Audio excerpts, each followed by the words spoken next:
The Burgess Animal Book for Children by Thornton W. Burgess. Chapter 36. Bugler, Flathorns, and Wanderhoof. Lightfoot the deer was the first one on hand the next morning. In fact, he arrived before sunup, and lying down in a little thicket close at hand, made himself very comfortable to wait for the opening of school. You see, not for anything would he have missed that lesson about his big cousins. There the others found him when they arrived. "The deer family," began Old Mother Nature, "is divided into two branches, the round-horned and the flat-horned. I have told you about the round-horned deer, with the exception of the largest and noblest, Bugler the elk. He is commonly called elk, but his right name is wapiti. Bugler is found only in the great mountains of the far west. But once, before hunters with terrible guns came, elk were found in nearly all parts of this country, excepting the far south and the far north, even on the Great Plains. Now Bugler lives only in the forests of the great mountains." "How big is he?" asked Lightfoot. "So big that beside him you would look very small," replied Old Mother Nature. "Have you ever seen Farmer Brown's horse?" Lightfoot nodded. "Well, Bugler stands as high as that horse," replied Old Mother Nature. "He isn't as heavy, for his body is of different shape, not so big around, but at that he weighs 3 times as much as you do. In summer his coat is a light yellowish-brown, becoming very dark on his neck and underneath. His legs are dark brown. The hair on his neck is long and coarse. His tail is very small, and around it is a large patch so light in color as to be almost whitish. In winter his coat becomes dark gray.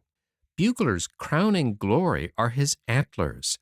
They are very large and wide-spreading, sweeping backward and upward, the long prongs or tines curving upward from the front instead of from the back, as in the case of Lightfoot's antlers. Above each eye is a long, sharp prong. So big are these antlers that Bugler looks almost as if he were carrying a small bare tree on his head. Big as these antlers are, they are grown in a few months, for Bugler is like his small cousins in that he loses his antlers at the end of every winter and must grow a new pair. While they are growing, he hides in the wildest places he can find, high up on the mountains. Mrs. Bugler is at that time down in a valley with her baby or babies. Usually she has one, but sometimes twins. She has no antlers. In the fall, when his antlers have hardened, Bugler moves down to join his family. The bigger and stronger he is, the bigger his family is, for he has a number of wives, and they all live together in a herd or band, of which Bugler is lord and master. He is ready and eager to fight for them, and terrible battles take place when another disputes his leadership.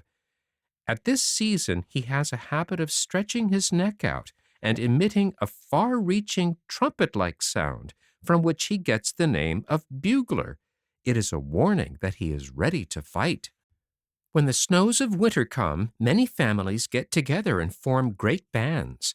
Then they move down from the mountains in search of shelter and food. When a winter is very bad, many starve to death, for man has fenced in and made into farms much of the land where the elk once found ample food for winter. But, big as Bugler the elk is, there is a cousin who is bigger, the biggest of all the deer family. It is Flathorns the moose. As you must guess by his name, he is a member of the flat-horned branch of the family. His antlers spread widely and are flattened instead of being round. From the edges of the flattened part, many sharp points spring out. Flathorns, wearing his crown of great spreading antlers, is a noble-appearing animal because of his great size. But when his antlers have dropped, he is a homely fellow. Mrs. Flathorns, who has no antlers, is very homely. As I have said, Flathorns is the biggest member of the deer family. He is quite as big as Farmer Brown's horse and stands much higher at the shoulders. Indeed, his shoulders are so high that he has a decided hump there, for they are well above the line of his back. His neck is very short, large, and thick, and his head is not at all like the heads of other members of the deer family. Instead of the narrow, pointed face of the other members of the deer family, he has a broad, long face, rather more like that of a horse. Towards the nose it humps up, and the great thick upper lip overhangs the lower one. His nose is very broad, and for his size, his eyes are small. His ears are large. From his throat hangs a hairy fold of skin called a bell. He has a very short tail, so short that it is hardly noticeable. His legs are very long and rather large. His hoofs are large and rounded, more like those of Bossy the cow than like those of Lightfoot the deer. Seen at a little distance in the woods, he looks to be almost black, but really is for the most part dark brown. His legs are gray on the inside.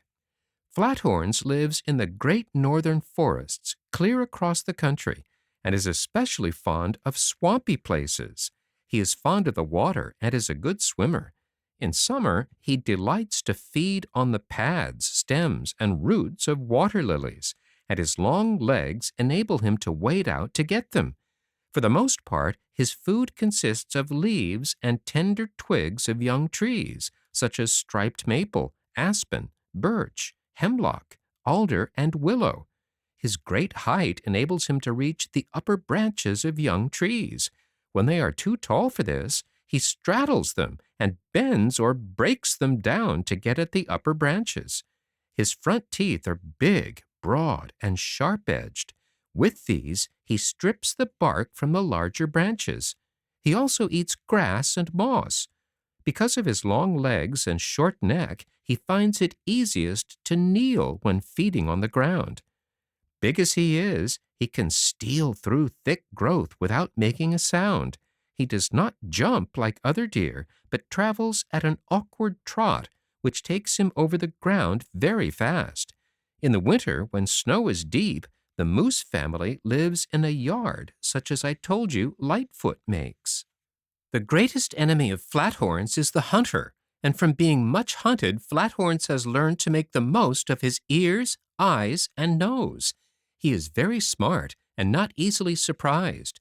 When wounded, he will sometimes attack man, and occasionally when not wounded. Then he strikes with his sharp-edged front hoofs, and they are terrible weapons.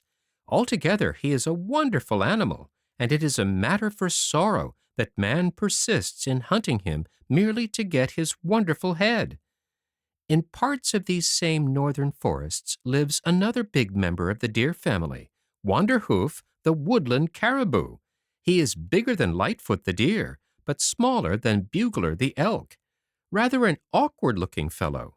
His legs are quite long but stout. His neck is rather short, and instead of carrying his head proudly as does Lightfoot, he carries it stretched out before him or hanging low. The hair on the lower part of his neck is long.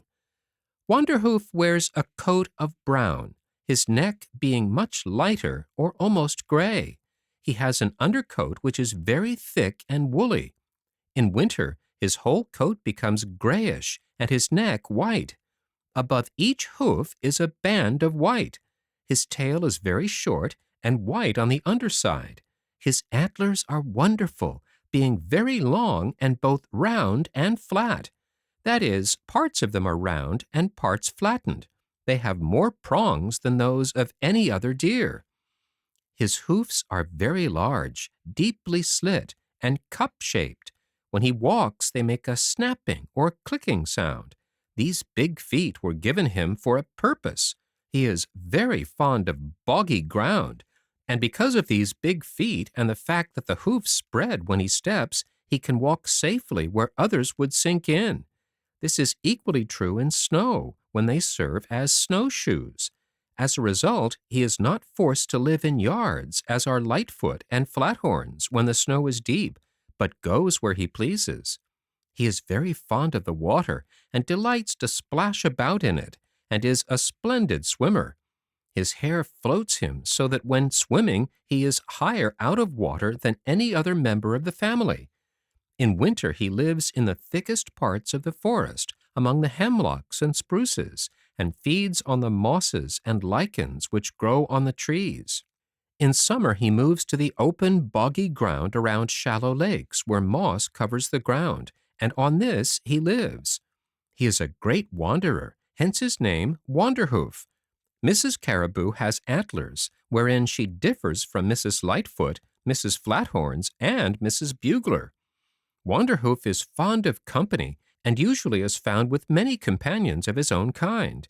When they are moving from their summer home to their winter home or back again, they often travel in very large bands. In the far north, beyond the great forests, Wanderhoof has a cousin who looks very much like him, called the barren ground caribou. The name comes from the fact that way up there little excepting moss grows, and on this the caribou lives. In summer, this caribou is found almost up to the Arctic Ocean, moving southward in great herds as the cold weather approaches. No other animals of today get together in such great numbers. In the extreme north is another caribou called Peary's caribou, whose coat is wholly white. The caribou are close cousins of the reindeer and look much like them. All male members of the smaller deer are called bucks. The female members are called does, and the young are called fawns. All male members of the big deer, such as Bugler the elk, Flathorns the moose, and Wanderhoof the caribou, are called bulls. The females are called cows, and the young are called calves. All members of the deer family, with the exception of the barren ground caribou, are forest-loving animals and are seldom seen far from the sheltering woods. This, I think, will do for the deer family. Tomorrow, I shall tell you about Thunderfoot the bison, Fleetfoot the antelope, and Longcoat the musk ox.